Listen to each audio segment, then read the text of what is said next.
Waouh! J'attendais une belle aventure, mais là, quand j'ai cassé un bâton, et j'étais en pleurs au bord du chemin.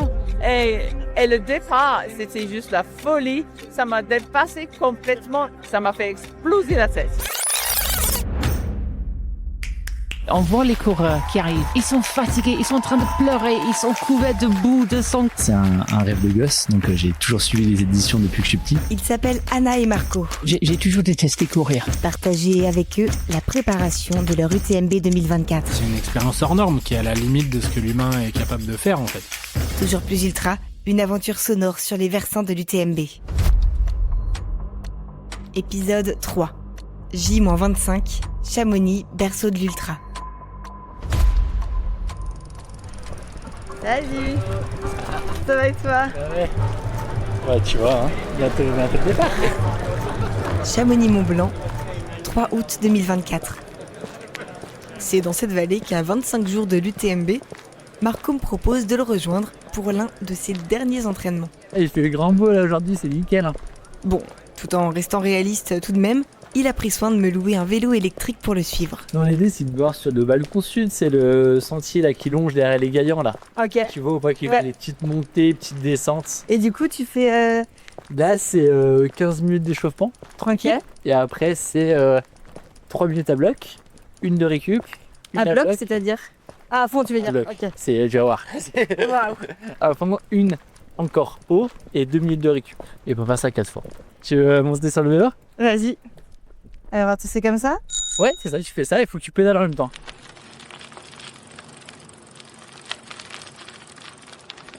C'est l'endroit le plus plat de Chamonix pour s'entraîner avec la vitesse, quoi. Pendant l'entraînement de Marco, on croise de nombreuses traileuses et randonneuses venues du monde entier. Les sentiers de Chamonix attirent les coureuses et fascinent de plus en plus. Mais est-ce réellement dû à l'effervescence de la course à pied ? Pour comprendre les tracés d'aujourd'hui, il faut remonter les traces jusqu'à leur origine. Bien avant les dossards, les balisages et les ravitaillements. Tout ça s'est fait facilement. Joëlle d'Artic-Pas-Calais, amoureuse de Chamonix et autrice de nombreux ouvrages autour du patrimoine de la vallée. Quand les premiers alpinistes sont venus, ils ont amené avec eux dans leurs valises des suiveurs, comme c'est le cas maintenant. Les grands grimpeurs viennent avec leur famille. C'était déjà le cas. C'était des familles évidemment nobles, bourgeoises, riches bien sûr, mais c'était un petit peu la même chose. Dans une famille, tout le monde ne partait pas en montagne, mais par contre, tout le monde aimait marcher et aimait se promener et voir de belles choses. C'est comme ça que les excursionnistes, comme on les appelait à l'époque, ont eu à cœur de monter un petit peu sur la hauteur, d'où la vue était extrêmement belle. Les premiers ont été d'abord à la grotte de l'Arveyron, puis ensuite je monte un petit peu, puis tiens, la Flégère, c'est pas mal non plus. Et puis je vois bien la mer de glace. La Flégère était un site très très très prisé. Et la même chose pour Plan-Pras. Quand on monte à Plan-Pras, on est soi-même toujours aussi ému et exalté devant cette très belle vue. Donc c'est comme ça que les premiers excursionnistes ont eu envie de monter. Et comme le chemin était tracé pour les troupeaux, et comme ces excursionnistes montaient à dos de mulet, parce que quand même à pied c'est un petit peu long, c'est comme ça que les muletiers ont conduit les excursionnistes sur ces sites qui sont des sites de très beaux points de vue, qui ont été adoptés aussi par la clientèle qui venait se promener. Le mot randonneur est né après la Deuxième Guerre. L'inventeur de tout ça, c'était un architecte, un fou dingue de marche et de beaux espaces, Jean Loiseau. Et c'est lui qui a été un petit peu à l'initiative de ces grands itinéraires. Parmi ces itinéraires, certains laissent une empreinte plus profonde que d'autres. Entre forêts, crêtes et vues ouvertes sur les sommets, chacune finit par trouver son bout de sentier à Chamonix. Moi, j'adore le KMV. Donc, c'est très raide et c'est en petite zigzag et ça va depuis le bas de la téléphérie, des télécabines jusqu'au haut des télécabines. Donc on est sur les lignes de la télécabine. Il n'y a pas d'ombre. Donc s'il fait 30-35 degrés, il fait 30-35 degrés. On est là, ouais, juste. Et c'est 4 km de longue pour 1 km de verticale. Du coup, c'est un de tes chemins favoris d'Orange-Cham ou Je sais pas si c'est favori ou contrainte, mais quand t'as pas beaucoup de temps de midi, c'est plus court. Après, c'est pas celui que je préfère, quoi. C'est le départ du TMB, donc c'est quand même marrant qu'on y aille aujourd'hui. Si l'UTMB est aujourd'hui un parcours mythique à Chamonix, pour Anna et Marco, cette vallée incarne bien plus que le départ de cette course. Ici, ce qui est spécial, c'est qu'il y a tout qui est immense. Moi, je viens d'un massif, les Bauges, qui est beaucoup moins connu, vers un petit village qui s'appelle Cléry. À Cléry, les sommets, à 2000 mètres d'altitude, tu es au plus haut sommet, il n'y a plus rien. C'est vraiment, tu peux monter assez facilement, puis tu vas enchaîner pas mal de sommets dans la journée. On a vraiment la sensation d'être dans un endroit magnifique. Si j'habitais au milieu d'une grande ville, je m'intéresserais pas à ça. Tu peux monter et finalement tu arrives à 3000 mètres, mais finalement il y a encore des sommets au-dessus de toi, quoi. Et tu lèves toujours un peu la tête, et je trouve que c'est toujours des montagnes qui sont très impressionnantes, avec justement de la glace, avec des rochers, avec des parois vraiment qui sont abruptes. Je parle beaucoup de Chamonix quand je suis pas à Chamonix, quand je rencontre les personnes ailleurs. Et ceux qui sont dans le monde de course à pied, ils connaissent. À Paris, par exemple, pendant les JO récemment, je parlais beaucoup de Chamonix. Il y avait beaucoup de personnes qui ont dit « Ah ouais, tu fais l'autre trail, toi. Ah, comme l'UTMB ». J'ai dit « Oui, exactement, c'est ça ». Donc, c'était connu, même si eux, ils ont jamais fait ce course. Et je pense à Chamonix, ça fait vraiment un sentiment encore plus de on est tout petit. Rien d'étonnant pour cette ville qui incarne la capitale de l'alpinisme. Cette vallée semble aussi être devenue la capitale de l'ultra trail. Et les créatrices et créateurs de l'UTMB n'y sont pas pour rien. En l'espace de 20 ans, elles sont parvenues à créer un véritable empire autour de la course en montagne au pied du Mont Blanc. Dès 2005, on a rempli à 2000 coureurs. Et quand on a vu la vitesse à laquelle ça a augmenté... Catherine Poletti, cofondatrice de l'événement, nous raconte comment tout a basculé. En fait, il y avait de plus en plus de gens qui venaient sur place et qui ne finissaient pas la course en s'arrêtant à Courmayeur. Et on s'est dit, tiens, ce serait une idée de démarrer une course depuis Courmayeur pour que tous ces gens-là puissent voir la deuxième partie du parcours, parce que sinon ils vont manquer quelque chose. Et c'est comme ça qu'on a créé la CCC. La CCC qui était cette deuxième partie du parcours et qui est devenue rapidement une course qui a attiré beaucoup de gens, parce qu'à l'époque, la CCC, quand elle a été créée, ça représentait un petit peu moins de 100 km, donc plus accessible que 100 miles.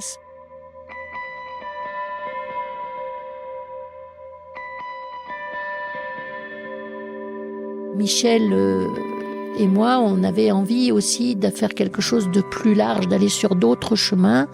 Et c'est comme ça qu'on a créé une petite épreuve qui s'appelle la Petite Trotte à Léon. Et cette épreuve, elle fait autour de 300 km, 25 000 mètres de dénivelé positif. Ensuite, on voulait faire un côté plus vers le Beaufortin, dans l'autre sens, quelque chose de plus sauvage, et puis satisfaire nos amis de Bourg-Saint-Maurice, parce que l'UTMB passe au Chapieux, ne peut pas descendre à Bourg-Saint-Maurice. C'est comme ça qu'on a créé la TDS. L'acronyme veut dire sur les traces des ducs de Savoie, tout simplement parce que cette réunion des trois pays et des trois grandes régions représente aussi ce qu'était le duché de Savoie et sont reliés par la langue française. Et c'était important pour nous d'aller explorer un petit peu plus ce duché de Savoie, avec plus d'autonomie nécessaire, moins de traversées de villages, en l'occurrence. Et puis ensuite, nos amis suisses nous ont dit « Vous êtes gentils, mais il y a 2 départs depuis l'Italie, il y a 2 départs depuis la France et nous. »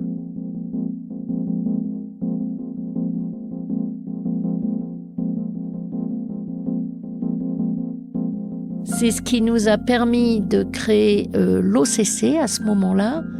Il nous permettait aussi de créer une entrée dans l'ultra, puisque à 50 km, on est dans une entrée dans le monde de l'ultra. Et cette OCC partant de Suisse et Orsières et arrivant à Chamonix, c'était pour nous, la petite sœur et cette entrée-là.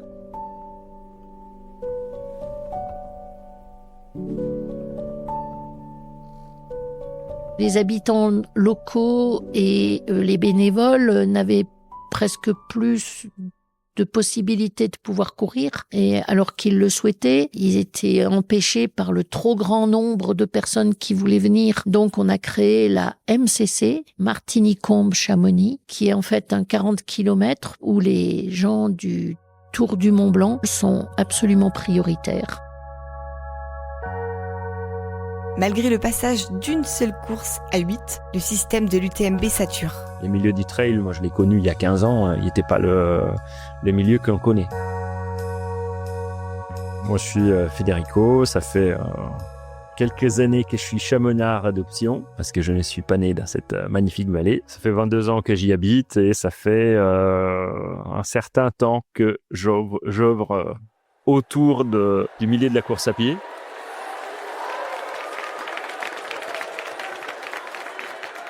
C'était un tout petit milieu dans lequel on n'avait pas autant de participants qu'aujourd'hui. On n'avait pas autant de gens qui venaient des 4 coins du monde pour courir les courses. Au fil des années, l'UTMB se transforme, avec celles et ceux qui le courent. Et il n'a pas mis longtemps à faire écho bien au-delà des sentiers du Tour du Mont Blanc. Ce nouveau modèle divise une partie de la communauté locale. Je crois qu'on a tous vu évoluer cet événement.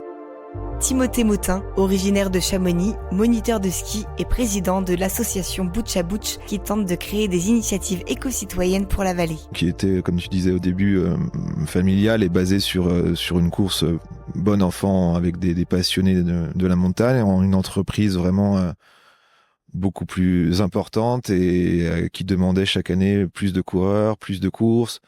Avec un développement de l'UTMB aussi au niveau mondial, avec la création d'autres courses un peu partout sur le globe. Donc oui, on a tous vu évidemment l'événement s'insérer dans le paysage, puis le manger en fait. Chaque année, on crée une nouvelle course et on demande à de nouveaux coureurs et qu'on crée de nouveaux événements, a bien sûr mis le feu aux poudres là-dessus au niveau de la population.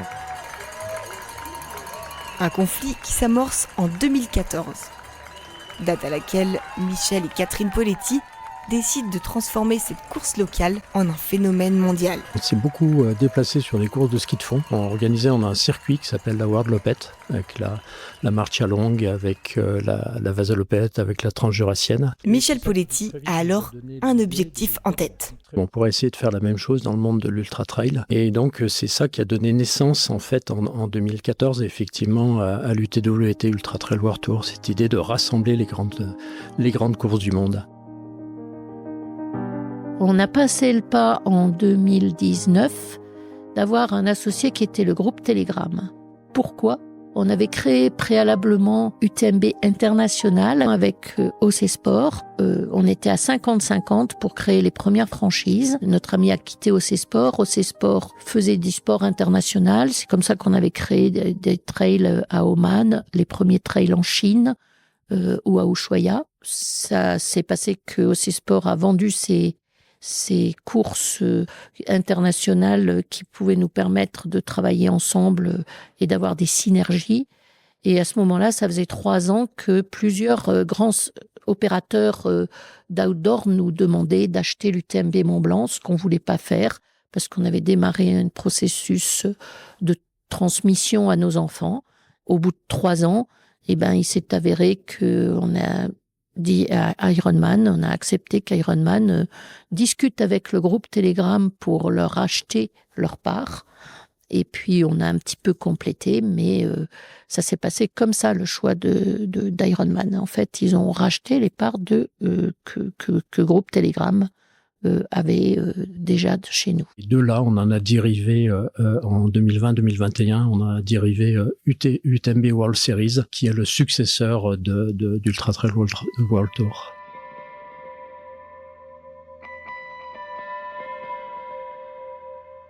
C'est complètement sidérant. Bruno Boussagol, disons dans la vallée Chamonix-Mont-Blanc, j'ai la responsabilité d'un festival que j'ai créé qui s'appelle La Nuit des Ours. Leur génie, c'est d'avoir réussi à ce que la course de Chamonix soit une sorte de coupe du monde des trails. Alors que donc c'est totalement privé, quoi. C'est un système privé. Donc à partir du moment où une course qui était une course disons c'était une association qui menait l'affaire, est devenue une entreprise privée, c'est évident que tout bascule. Ce qui était valable sous couvert d'éducation populaire ne l'est plus à partir du moment où c'est une entreprise privée, donc qui fonctionne avec des intérêts, avec des sponsors, avec des inscriptions qui sont très chères, avec des milliers de gens, etc. Enfin, donc c'est une autre proportion. Je pense que les valeurs du trail et le business ne sont pas à mettre en opposition. Je dirais que le fait d'avoir professionnalisé n'est pas un gros mot. Mais ce sera probablement leur enjeu, parce que je pense qu'ils veulent absolument que ça devienne une discipline olympique, enfin, etc.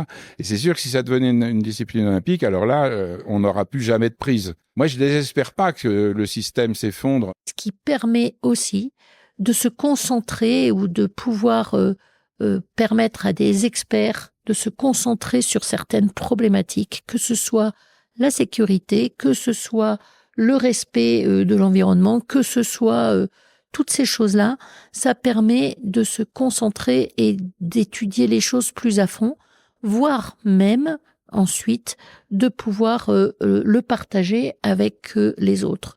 Il y a une place pour tout le monde. Je pense que les courses, que ce soit des petites courses, des grosses courses, des courses associatives, des courses professionnelles, des choses comme ça, il n'y a pas d'opposition entre ces courses-là.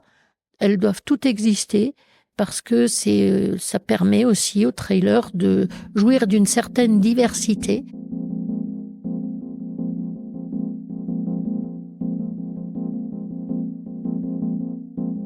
Et l'UTMB World Series, c'est aujourd'hui plus de 50 courses aux 4 coins de la planète. Un tour de monde du trail, globalement.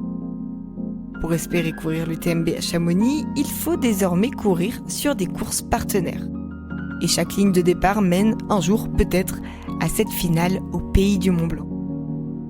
Une façon pour celles et ceux qui l'organisent d'ouvrir les portes de Chamonix, mais pas complètement. Et donc les questions qui se posent maintenant en 2024, on les posait déjà en 2016-2017, on les posait déjà en 2008-2009 quand on a créé la PTL, quand on a créé la TDS. Mais est-ce que vous pouvez conserver les valeurs? Est-ce que vous pouvez développer le côté business de l'événement tout en conservant les valeurs, tout en respectant les populations locales? On est sur une crête et il faut suivre la crête. Il faut pas aller trop à droite, il faut pas aller trop à gauche, il faut pas tomber à droite ou tomber à gauche, il faut suivre le fil de la crête. Et c'est vraiment ce qu'on s'efforce de faire depuis 20 ans.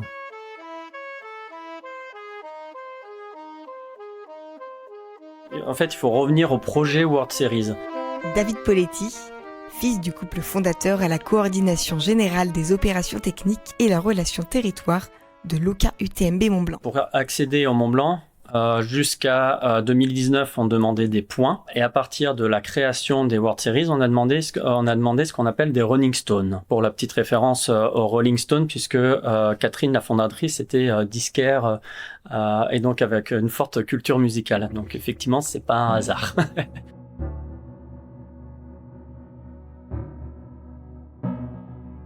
Par contre, comment sont positionnés les World Series ? Il y a deux objectifs. Le premier, il est de pouvoir accéder à la finale, mais pour accéder à la finale, évidemment, le circuit, il a vocation à toujours évoluer et Rome, c'est pas bâti en une journée. Mais l'objectif n'est pas de voyager à l'autre bout du monde. Moi, je suis européen, je vais pas aller aux États-Unis, en Thaïlande ou tout ça. Ça n'a pas de sens. Donc, les événements sont placés là où on a déjà des bassins de trailers.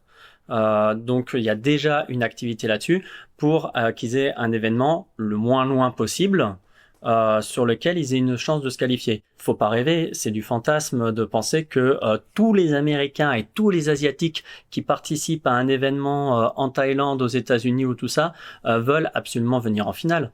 Tous n'ont pas les moyens et n'ont pas ce souhait-là. Il y en a qui ont juste envie de faire une course avec un cahier des charges qui leur garantit une qualité, une certaine qualité d'événement.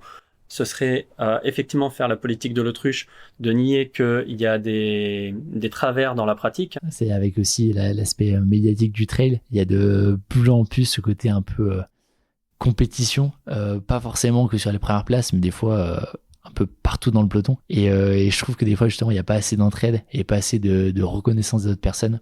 Et ça, je trouve ça dommage. Je pense que c'est dû vachement au fait que c'est vachement présent sur les réseaux sociaux. Tout le monde est un peu dans sa bulle et un peu dans ce truc-là de je fais l'UTMB, c'est très élitiste, c'est un peu un objectif de vie. Et des fois, on se met trop dans notre bulle et ça fait un peu un zombie qui court. Il n'y a pas forcément d'échange. Ça m'est déjà arrivé de cramper et d'être allongé par terre. C'était sur un trail dans la Vanoise. J'étais dans le top 10, donc j'étais assez bien placé. Quand on crampe, c'est bien de pouvoir étirer justement, puis ça fait passer la crampe. Et on a besoin de quelqu'un qui le fasse. Et je me vois appeler tiens, tu peux venir m'étirer. Et puis personne ne s'arrête. Et finalement, j'ai dû attendre peut-être 10 personnes pour qu'il y en ait un qui s'arrête.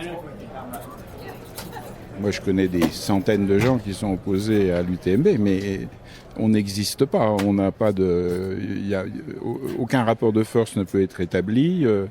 Il n'y a pas de levier, il n'y a pas d'endroit, disons, démocratiquement défini où on pourrait parler en tant qu'habitant, en tant que socio-professionnel de l'UTMB, alors en positif ou en négatif, mais il n'y a pas d'endroit.